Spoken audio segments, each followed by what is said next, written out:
c'est ça.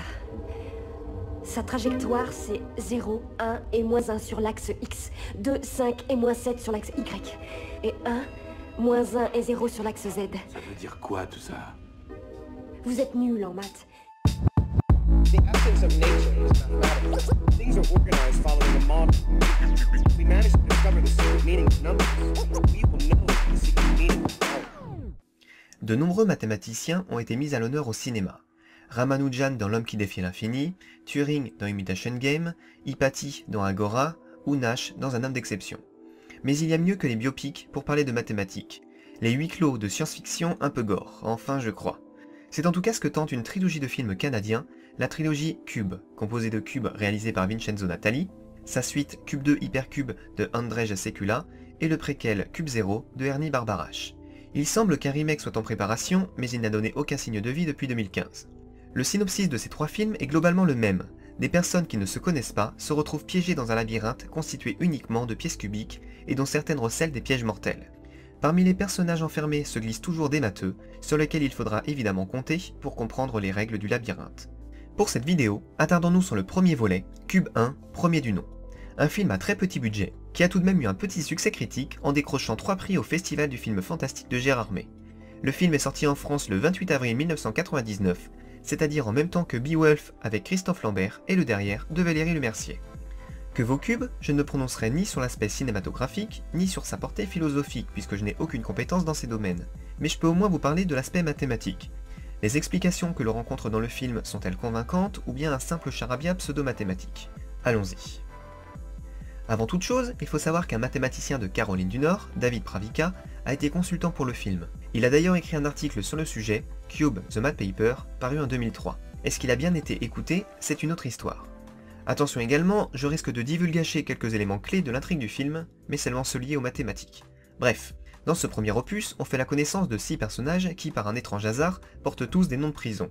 Il y a un policier, un expert en évasion, une médecin, un architecte, mais surtout Johan Lieven, une étudiante en mathématiques, et Kazan, un autiste qui s'avérera être expert en calcul mental.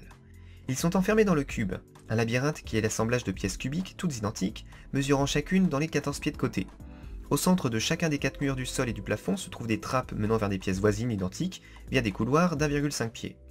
On apprendra dans le film que ce labyrinthe possède une coque externe cubique dont les arêtes mesurent 434 pieds, et qu'il y a un espace large d'une pièce entre la coque et le cube. Un rapide calcul permet de dire que le labyrinthe est donc constitué de 26 cubes par arête, soit tout de même 17 576 cubes en tout. 17 576 pièces dans ce cube.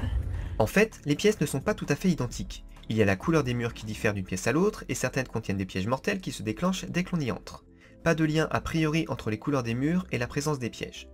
Un détail qui sautera aux yeux de Lieven, la matheuse, c'est que chaque salle est identifiée par un triplet de nombres entiers à 3 chiffres. Cette salle orange est numérotée 582 432 865, sa salle blanche voisine 645 372 649, ou cette autre voisine bleue 149 419 568.